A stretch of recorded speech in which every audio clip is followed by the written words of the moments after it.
that's a crazy information not to tell the patient before the surgery or right after or sending me an email or something. Hello cookies, it's Siri. I am back, and as promised, here is the video about my tips to have the best possible laparoscopic surgery. As you know, I've had two of them. The first one was in 2016 for a huge ovarian cyst that actually managed to even grow 2 teeth. And the second one was for my sterilization in November. I wanted to wait before filming this video because I was supposed to go have a checkup after my surgery to make sure that the surgery was successful. But actually when I showed up, the doctor said that she had no idea what on earth I was talking about, and that the nurses probably made a mistake by telling me that it was okay for me to come and have an ultrasound. She said there is no such procedure to check that it's done and it's supposed to be okay. One thing that is worth mentioning, that I'm mentioning right here at the beginning though, is that they never told me that it took 4 weeks for the tissues to regrow when you have the type of surgery that I had. I genuinely thought that once it was done and I was technically sterile. But she told me when I came for my checkup 3 months later that I was supposed to wait 4 weeks before doing anything, because before that the tubes might not have been entirely closed off. And I think that's a crazy information not to tell the patient before the surgery or right after or sending me an email or something. It has never been mentioned anywhere. The type of surgery that I had was the type where they burn your tubes, so they don't remove the tubes, they don't cut off and just burn, but they just burn entirely on a few centimeters.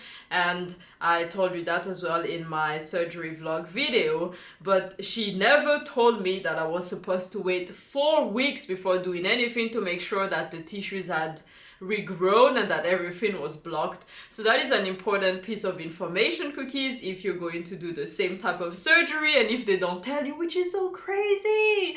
Why wouldn't you tell a patient that they have to wait 4 weeks before doing anything? So the first tip is to pick the right doctor and the right team. So when you go do your consultation, if anything feels off, listen to your gut feeling. The thing is that your gut feeling is what is trying to protect you in your subconscious. So your conscious mind might not know what is happening, but the subconscious can read a lot of things. So if you feel like this doctor is a little bit off, if the team is off, if the hospital feels off, if something isn't comfortable, then pick another team. It's not worth it, because you will realize later that you should have listened to your gut instinct. Many people just say, I should have listened to my gut instinct. So if your gut instinct tells you that this is the wrong doctor, the wrong team, or the wrong hospital, run away, find someone else. It's not worth it. The second is to make sure that they are aware of your medical history or the important things about your care that they have to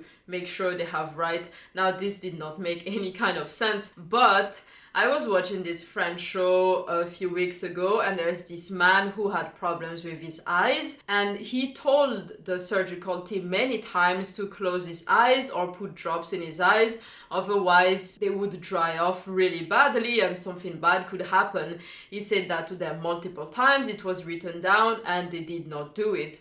And at the end of the surgery, which was not related to his eyes at all, he was blind, as in blind, and there's no way to fix it. And that's the kind of medical error that you want to avoid. For me, during my first surgery, there were many things that went really wrong and that I did not want to happen again. So one of them was the fact that I felt extremely nauseous right after surgery. I threw up at the hospital, I threw up not inside the cab, but on the way to getting into the cab, outside the cab, in the stairs going to the apartment, in the apartment many times. I felt really bad for the first 48 hours. And that is something that I did not want to have to endure again. So when I went for my first consultation with the doctor, I told her that I wanted some help with some medication that would prevent nausea or something, and she said yes. And I said, can you please write it down? And she said yes. On the day of the surgery itself, when the surgeon came to me, and she was also the doctor that I met during the consultation, I told her again. And then when the anesthesist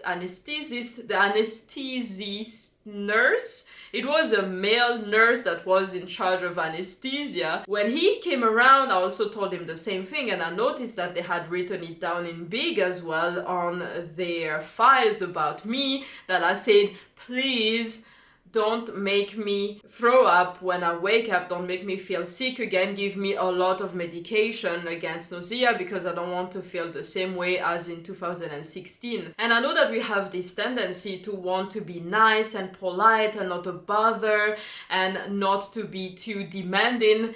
This is not the time to be like that. It's okay, Cookies, to say, look, I have this disease, I need you to be careful like this during the surgery, I need you to do this for me during the surgery. If you were that poor man, he did everything that he could, he already informed them. And that's also the thing where if anything goes wrong during the surgery, and it's related to something that you have mentioned, that they've written, that you've told them over and over and over again, first of all, depending on in which country you live, you can sue for that. And secondly, then you don't have to feel the guilt of, oh, I should have put my foot down and I should have been more straightforward about the care that I need. No, it's not up to you anymore. A therapist will tell you that you did everything you could in your power. And then if they were negligent and they didn't listen, they didn't read their files, or they just had some random brain fart, because it happens, we're all human, then you did the best you could. This is not the time to be polite and nice and be like, oh, I'm sure they know I don't want to bother them. Bother them. It's okay. You don't have to yell. You don't have to be rude. You don't have to scream. You don't have to threaten them. You can just be like, hey, again, just to make sure you know that I don't want to feel nauseous when I wake up, right? Can you please give me more medication? And when it comes to that, actually, they gave me double dosage of anti-nausea when I woke up, so I was still a little bit nauseous, but it was 10 times better than in 2016. So just because I felt much better and kind of okay when I woke up, I feel like it was worth just telling them over and over and over again about the medication. The next tip is to plan some sick leave just in case.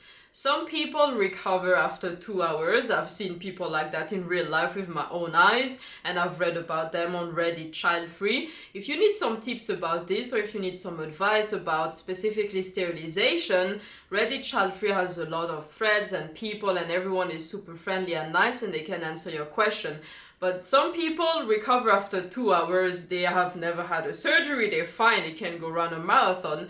And some people, like me, take longer. So some people actually I've read take 4 weeks, 6 weeks. For me, I feel like I was okay again after 4 weeks. So just plan at least the day after the surgery to be off work or off school or off any kind of duty that you have.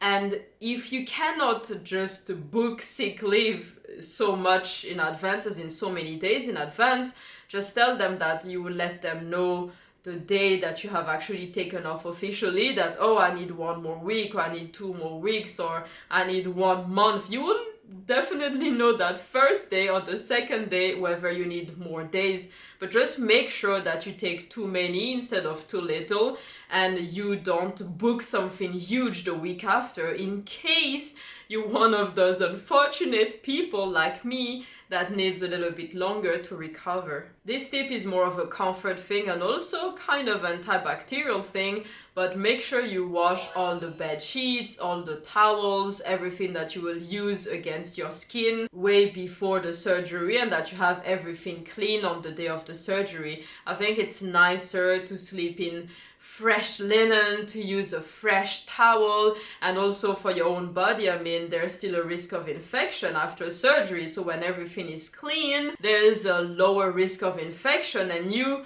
then feel more reassured, like, okay, I did my part, I did everything I could not to get an infection. And it's also a really comforting thing. So when you already feel bad after surgery and you're tired, maybe a bit nauseous, maybe in pain, when you have those small comforting things like fresh linen or fresh towels, it's just really nice. Next tip is to get these, and these are heating pads. Theoretically, there's this coin looking thing inside this, and when you break it, it's supposed to trigger a chemical reaction and then it heats up really hot. For some weird reason, I think these are faulty, so we have to boil them in a pot for them to work. But I mean, it still does the same thing. Heating pads for what? For the gas, because the gas for most people is way more painful than the stitches or the insides of where you've had your surgery. The gas is the worst thing, and that's also something that I told them many times before. I said, please remove as much as possible of the gas that you can before I wake up, because they usually just kind of, try to remove it. I know it depends on the surgeons, on the country, on the hospital. Some people remove it quickly and don't care that much. Some people really try their best. And it really just depends on the team that you get. And for me as well, that's one of the things that I said, please remove as much as possible of the gas, because I don't want that in me. But unfortunately, there was still some left. I think they removed way more than during my previous surgery, so the first one was just hell. But this one, I had some gas left and it was so painful the second day and the third day. And these really helped, because when I put them here, for example, on my shoulders like this, it was hot and it was driving the gas away. So that was really helpful. So these, and I also have an electric blanket and I put it on the hottest setting. And that, cookies, is a lifesaver, especially if you're planning on having your laparoscopic surgery during the winter. If you're under that hot blanket, of course, it's uncomfortable because it gets really hot and sweaty, but it also helps with the gas somehow, and it makes the pain so much more bearable. So a heated blanket and those heating pads everywhere you feel the gas, that is a life-saving tip. And then my last pre-surgery tip is to work out a lot as soon as you have a date for your surgery. The thing is, if you work out, then you get healthier and you get less stressed because you have dopamine and you have that feeling of, I feel so good after a workout, so you don't stress too much before the surgery. As soon as I knew I had my surgery booked, I was excited but also terrified, and working out helped relieve that stress. You don't want to be super stressed the weeks coming to your surgery, because then you're just gonna be miserable. And also, there is a study that I hope I can find and put here and link down below that says that for people who have a surgery, when they work out something like 6 weeks before surgery, it really helps the healing process and the recovery process.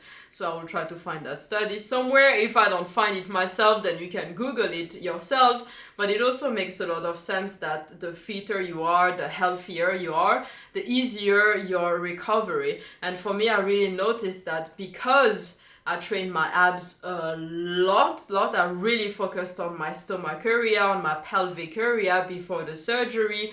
2 months prior, I was really going intensely intense in that area. Because I was doing that, the recovery was faster, I felt strong, I felt like my muscles and my stomach could handle it. And it really showed, and it really felt like the workout helped my recovery. This video is getting really long, but I feel like for me, if I'm looking for this type of video, I want as much information as possible instead of no information at all, and that's why I'm giving you all the information. Now, on the day of the surgery itself, my first tip is already something that you've heard in the first tip, is to make sure that the team knows exactly what you want, all your requirements, all your diseases that need to be taken care of while you are sleeping, all the things that you want to be done, as in, for example, more medication so that you don't feel pain, or more medication so that you don't feel nauseous, something like that. Tell them again, it doesn't matter. It's good for them to have it refreshed in their head, because maybe they haven't seen you in 2, 3, 4, 5 months, depending on when you booked the surgery, and they forgot, or they're thinking about something else, they have personal problems. Yes, medical professionals are professional, but sometimes you just don't think about some things, so just tell them again, it doesn't really matter. Make sure they know about all your requirements. The second thing is not to be shy, to make yourself comfortable in your hospital room. So some people brought their laptops. I saw a girl, she had a laptop, she had chargers, she had an iPad, she had her phone. She was just super comfortable and she didn't give a care in the world what people would think. I didn't bring anything in particular, but I was freezing there waiting for my surgery. I had to wait many hours, and I noticed that they had some blankets on top of a shelf there, and one of the girls in the room, I saw that she was eyeing them as well, but she didn't dare pick the blankets. I just went and grabbed myself grabbed 3 blankets, and after she saw that I did it, she went and got herself a blanket as well. And of course, you can ring a nurse and say, can you please give me the blankets? But if they're there and you know and you see that it's for your own use, don't be shy. Just make yourself at home. This is your room.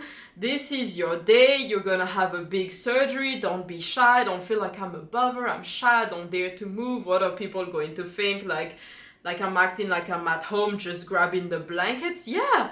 Grab the blankets, make yourself comfortable. I was way more comfortable and I was cozy and toasty after I grabbed those blankets, so I have no regrets.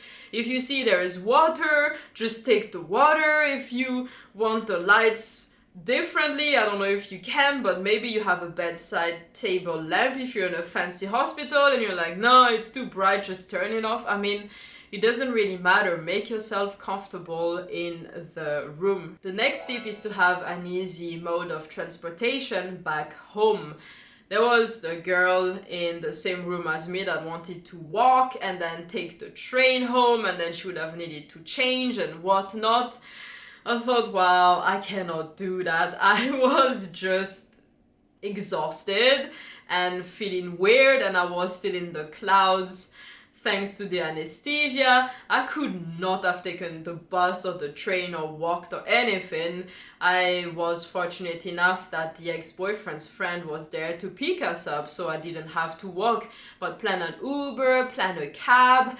If you're lucky enough to have family or friends or a partner, ask them to pick you up if they have a car, because that will really make a huge difference in how you perceive the day. Because if you know that you're feeling like then now you have to still commute, you don't want to commute, so prepare a ride, Uber, taxi, family, friend, whatever.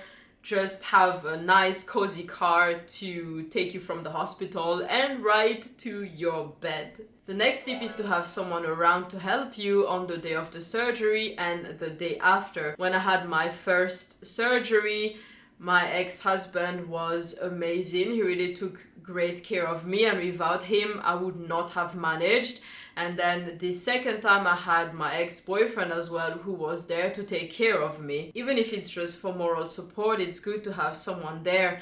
And if you don't have anyone and now you're stressed because I said that, don't worry, you got this. After my divorce, I planned my surgery and it didn't happen because of different circumstances, including a global pandemic. But I was ready to go through the laparoscopic surgery by myself. I could not ask my ex-husband, and I did ask my mother if she could fly to Sweden to help take care of me, but she refused. For some interesting reason, she could fly to Switzerland to visit my brother on a holiday, but she could not fly to Sweden to take care of me after a massive, huge surgery that was already very difficult for me years prior, and she knows about that. So yeah, I was about to do the surgery by myself, and I just had everything prepared. I was already making a list of all the food I wanted, the things I needed to make sure were ready, as in maybe a water bottle, some heating pads, and everything. So if you are by yourself and you cannot get any help, you got this. You're gonna be okay, you're going to be fine. You are strong. I mean, if you're by yourself right now, you're probably resilient and strong, and you just have the grit. You have that, I'm gonna make this happen, I'm gonna succeed, I'm gonna be okay, I'm gonna take care of myself, it's fine, I'm strong. I know how that feels like because I felt like that most of my life, and now I'm single again, so anything that I will be doing in the future will be by myself, and I can handle it, and so can you. Yes, it is going to be a little bit more difficult, and at some point you will feel like, oh, I wish I had someone, but once you will get through it by yourself, you will feel like you're on top of the world, and you will know that you can do anything and achieve anything and get through any medical procedure by yourself because you've done it, and then you'll feel so good about yourself. Post-surgery tip, very important, walk as much as possible after the surgery, because walking will make the gas go out. And if you're watching this and you've had your surgery and you're stuck in bed and cannot walk and telling me, Eri, what are you saying? I cannot walk. Do you know how it feels like? Yes, I do. But once it hurts and you feel that gas, it's like, it's gonna come out, and it's like, out. You feel so much better. Walking really lets the gas out, and the more you walk, the faster the gas is gonna come out, and the faster you're gonna feel better. The next tip is related to food, and this is something that I did when I had my laser eye surgery and the first surgery, and whenever I feel sick or under the weather, it's to eat a lot of blueberries and strawberries and blackberries and the Finnish ones that are yellow and orange. I can't remember what they're called, but I was in Finland in the summer, not this summer, but one summer, to pick them in the swamps in Finland, because that's where you get those berries. You don't have to be so extreme and fly to Finland to find those berries, but food that is rich in antioxidant will help your healing. Of course, if you eat 1 kilo of strawberries today, it's not like it's going to help straight away. But for me, both in how I feel in general with my body, I feel light and I get the vitamin C from the berries, so I get more energy because vitamin C usually makes me feel more energetic. And I also mentally feel like the antioxidants are probably helping the healing process, then I feel much better in general. So I consume a lot of berries when I'm sick, when I'm recovering from a surgery, or when I just want to feel a little bit healthier than usual. And that is something that is good, I think, both for the body and your mental. I feel like I've been really loud in this video, but I'm so passionate about this because I want you all cookies to get all the tips that I never got, so that you can be super prepared, and that you can tell me in the comment section later, Eri, your tips helped, oh my god, and then I'll be like, oh my god, and then we'll be like, oh my god, and we'll be all so happy, like, oh my god. For those of you that like working out and get frustrated when you can't work out, listen to your doctor's instructions when it comes to when you can get back to the gym. I know that it is frustrating. I know you want to work out. I know you feel like your muscles are melting by the minute and you feel like you're getting all just out of shape and everything. It's all in your head. I promise, if you've worked out a lot before, taking 1 month for 5-6 weeks off the gym, you will see that some changes have happened. Let's not lie about it. We all notice that we've lost a bit of definition if we don't work out for 4, 5, 6 weeks. But it's not going to be nearly as bad as if you get back to working out too soon and your stitches explode and your things get out of whack, and then you feel worse and you get so tired that your body cannot fight bacteria and then now you have an infection. No, it's not worth it. If your doctor tells you 4 weeks, then wait 4 weeks, even if you start feeling like, it's been 2 days, I'm feeling good, I can just go to the gym and lift 200 kilos. Please don't. You're gonna make things worse, and then you're gonna go back to this video and hope that my next tip will be about, so this is the tip to help you if you've worked out too early. No, there is no such tip. I don't have any such tip because I actually waited the necessary amount of time. I actually waited 5 weeks even because I was still not feeling that good after 4 weeks, so I waited even longer because I wanted to make sure that everything was fine. I didn't want to mess anything up. The next tip is not to hesitate to contact your healthcare provider or the surgeon that did your surgery in case you have some fever, you feel off, or you feel like something is weird, or you have any type of questions. I had some questions afterwards and I called them. Good morning, it's Siri. I have a question. My scar is super red all the time. It doesn't hurt. I don't have fever and it's not swollen, but it's red. Is that normal? That's actually a legit question that I asked, and the doctor said, yes, it's normal, it's fine.